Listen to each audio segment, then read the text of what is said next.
தமிழ் மன்னர்களான சேர, சோழ, பாண்டியர்கள் கலைநயத்துடன் உருவாக்கிய நூற்றுக்கணக்கான கோயில்களை நாம் இன்றும் பார்த்து வியக்கிறோம். ஆனால் அந்த மன்னர்கள் கட்டிய கோட்டைகளோ வாழ்ந்த அரண்மனைகளோ ஒன்று கூட இப்போது இல்லை.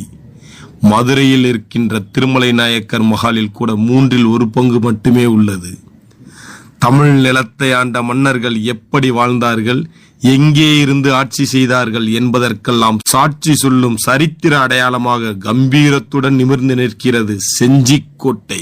சுமார் 850 ஆண்டுகளுக்கு முன்பு உருவாக்கப்பட்ட செஞ்சிக்கோட்டை முழுமையான வடிவத்துடன் மிச்சமிருக்கும் ஒரே தமிழ் மன்னர்களின் கோட்டை செஞ்சிக்கோட்டை.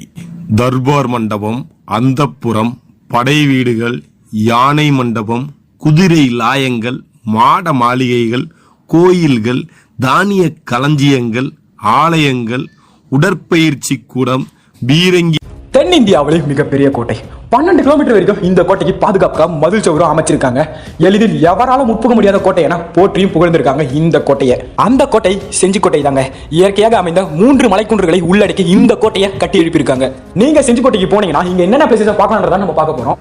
இங்க ராஜகிரி கோட்டை, கிருஷ்ணகிரி கோட்டை என்று அழைக்கப்படும் ராணி கோட்டை, சந்திரகிரி கோட்டை எல்லாம் இருக்குங்க. இதுல ரொம்பவே முக்கியமான கோட்டை பாத்தீங்கன்னா ராஜகிரி கோட்டை தான். இந்த கோட்டையில கிழக்கு புறமா பாண்டிச்சேரி நுழைவாயில், வடக்கு புறமா வேலூர் நுழைவாயில், சிவன் கோவில், 1000 தூண்களை கொண்ட ஆயிரங்கால் மண்டபம், பள்ளிவாசல், கல்யாண மஹால், தர்பார் மண்டபம், குளங்கள், குதிரை லாயம், சிறைச்சாலை, ஜிம், வெடிமருந்து கிடங்கு, நெற்களஞ்சியம் என எண்ணற்ற இடங்கள் இருக்குங்க கீழே பாக்குறதுக்கு. பிறகு 800 அடி உயரம் கொண்ட இந்த கோட்டைக்கு மேல நீங்க ஏறினீங்கன்னா பீரங்கி, பழங்கால கோவில்கள், மண்டபங்கள், தூக்குப்பாலம், வாட்சிங் டவர், கண்காணிப்பு மேடைகள் என எல்லா இடங்களையும் நீங்க பார்க்கலாங்க. இந்த கோட்டையோட இடது பக்கமா இருக்க 600 அடி உயரம் கொண்ட ராணி கோட்டையிலும் மண்டபங்களும் கோவில்களும் இருக்குங்க. வலது பக்கமா இருக்க சந்திரகிரி கோட்டைக்கு பாதுகாப்பு காரணமாக இப்போதைக்கு செல்றதுக்கு அனுமதி இல்லைங்க. அதுவும் ஒரு அற்புதமான கோட்டை. வரலாற்று விரும்பிகளுக்கும் இயற்கை காதலருக்கும் ஏற்ற இடங்க இந்த செஞ்சிக்கோட்டை. இந்த செஞ்சிக்கோட்டையை கண்டிப்பா ஒரே நாள்ல சுத்தி பார்க்க